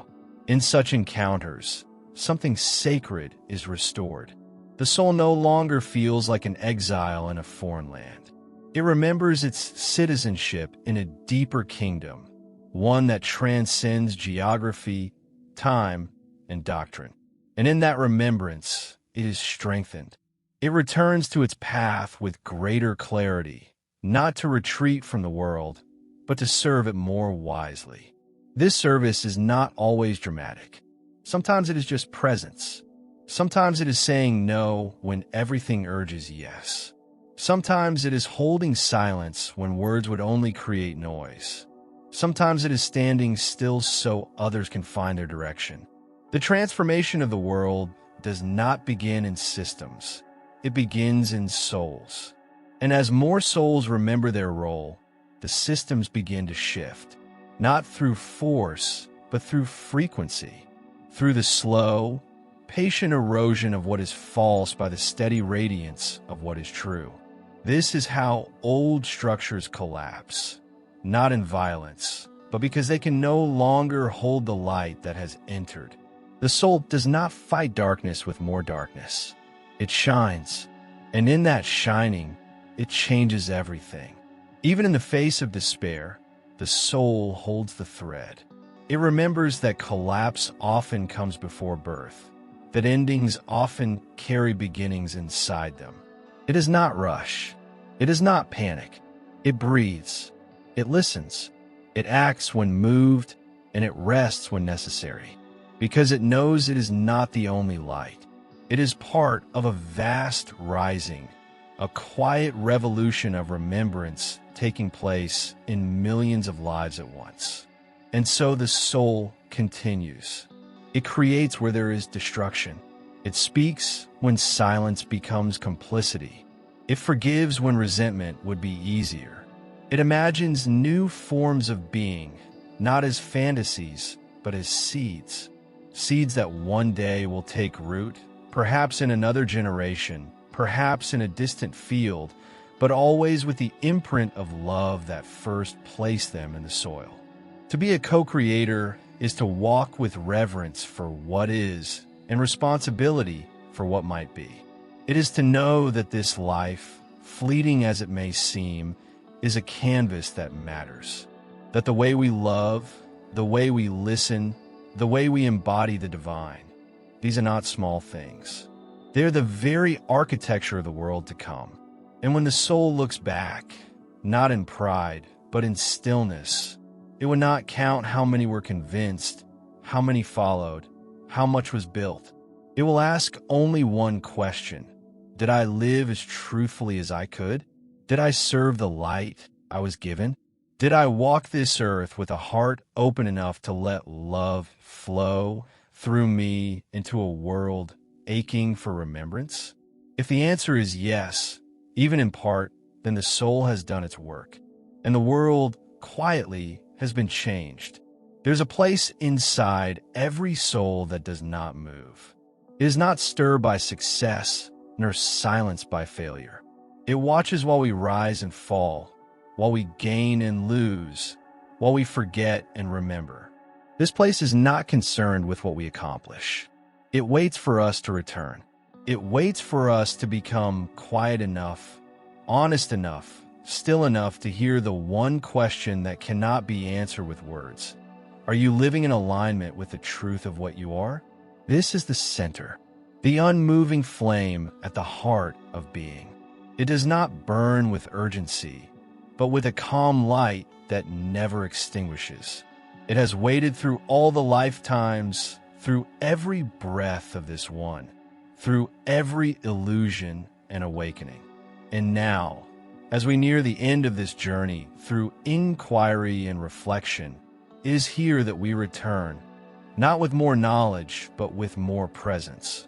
Not to find a final answer, but to bow before the mystery that gave rise to the question, why does a soul come into the world?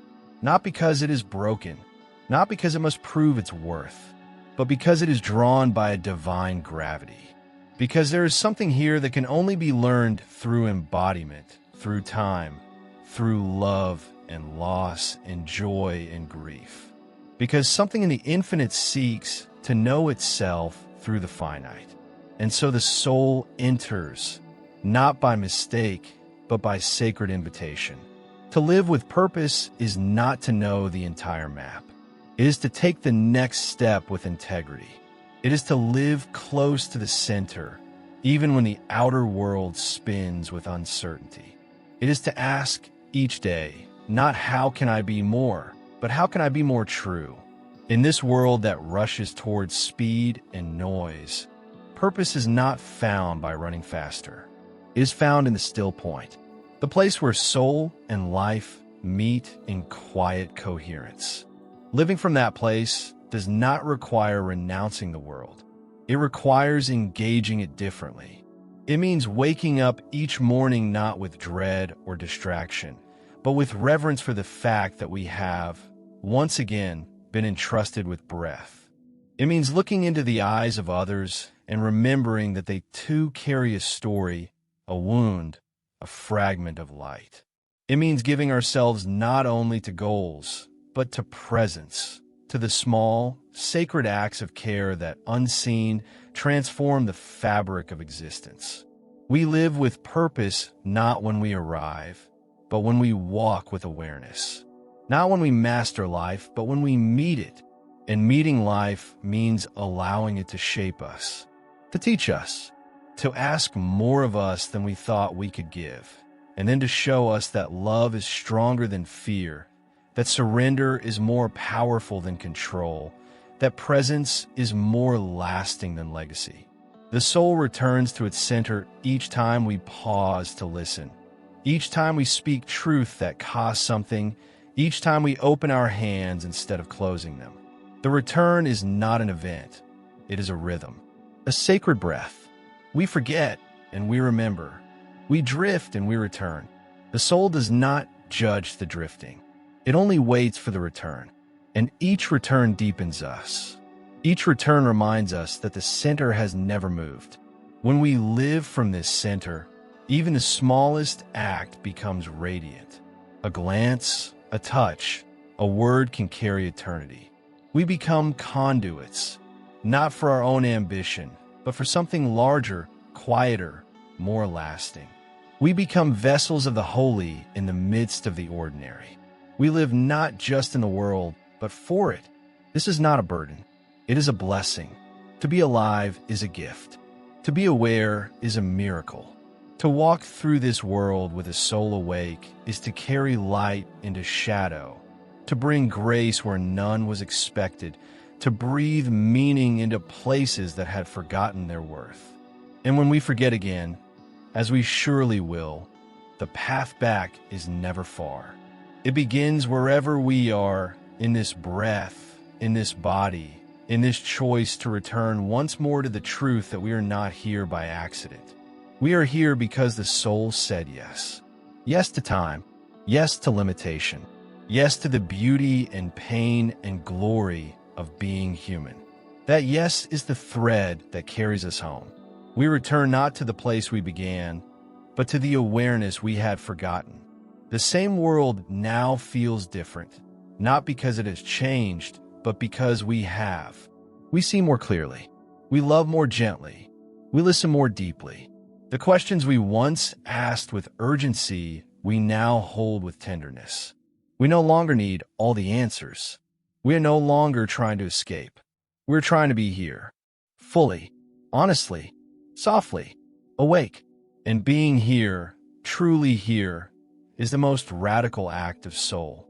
In a time that teaches us to run, to accumulate, to prove our worth, the soul invites us to stop, to remember, to embody.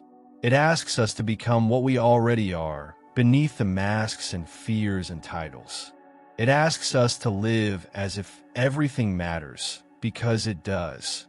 Not in the eyes of the world, but in the unfolding of the eternal, which watches not what we have, but how we hold it. Not what we do, but from where we do it. Not what we know, but what we are becoming in our knowing. There is no universal measure for a life well lived. For one soul, it may be the offering of silence. For another, it may be the raising of a child in love. For another, it may be the writing of words that help others remember. What matters is not the shape, it is the spirit, the essence, the fidelity to the inner voice, the courage to trust the invisible thread that pulls us toward the life that only we can live. And if we fail sometimes, if we forget, if we fall, if we miss the moment, the soul does not condemn. It simply invites us back, again and again. Each moment is a threshold, each breath a return, and slowly, through that rhythm of remembering, we begin to live differently. Not with perfection, but with awareness. Not with certainty, but with sincerity. We begin to live as those who know this life is sacred, as those who carry something luminous into a world often dimmed by fear. Perhaps this is all the soul came to do, not to change the world by force, but to remind it by presence. Not to win, but to witness. Not to ascend away from life, but to descend into it fully, so fully that even in the pain, we recognize the face of love. So fully that we begin to see that the world itself is not separate from the divine. It is the body of the divine learning to awaken through us. And when the soul has lived in this way, not perfectly, but authentically, there is no fear in leaving. The soul knows it has sung its note, even if quietly. It knows that something of its truth has been left behind in the hearts it touched, in the fields it walked, in the silence it honored. And in that knowing, there is peace. Not the peace of escape, but the peace of completion. The great secret is that there was never a distance to travel. The center was always here. The purpose was never far. It lived in the choice to love, in the willingness to feel, in the courage to stay awake in a world that numbs. We did not need to climb a mountain or earn our place. We needed only to return, to remember, to breathe. And now, you who have walked this journey with open heart and open mind, you who have read these pages not for entertainment, but for nourishment, this is your return. Not to a doctrine, not to a system, but to yourself, the self that is vast, silent, radiant, and whole. The self that is not a possession, but a presence. The self that is not separate from the source, but a living extension of it. You do not need permission to live from this place. You need only to listen. And when you do, when you choose again and again to honor what is most real in you, you become a kind of blessing. You become a place where others remember, too, not through your instruction, but through your being. This is how the world is changed, one remembering soul at a time, one life lived as an offering, one truth spoken in love, one silence held in reverence, one moment of presence allowed to matter. So return, and from that return, create, speak, walk, heal, offer, begin again, not for reward, but for alignment, not for recognition, but for the beauty of living close to the truth, because that is why the soul comes into the world, to remember, to become, to serve, to love, to return, and in that return, to bless everything it touches. If you've been moved by this journey, if something here echoed in your soul, let it live beyond the page. Share it, reflect on it, let it shape how you speak, how you love, how you listen. And if you feel called, let others walk with us. If you like this content, comment below and tell us where you're from. Share it with the people you love and subscribe to the channel. Every day, we have new videos to nourish the soul.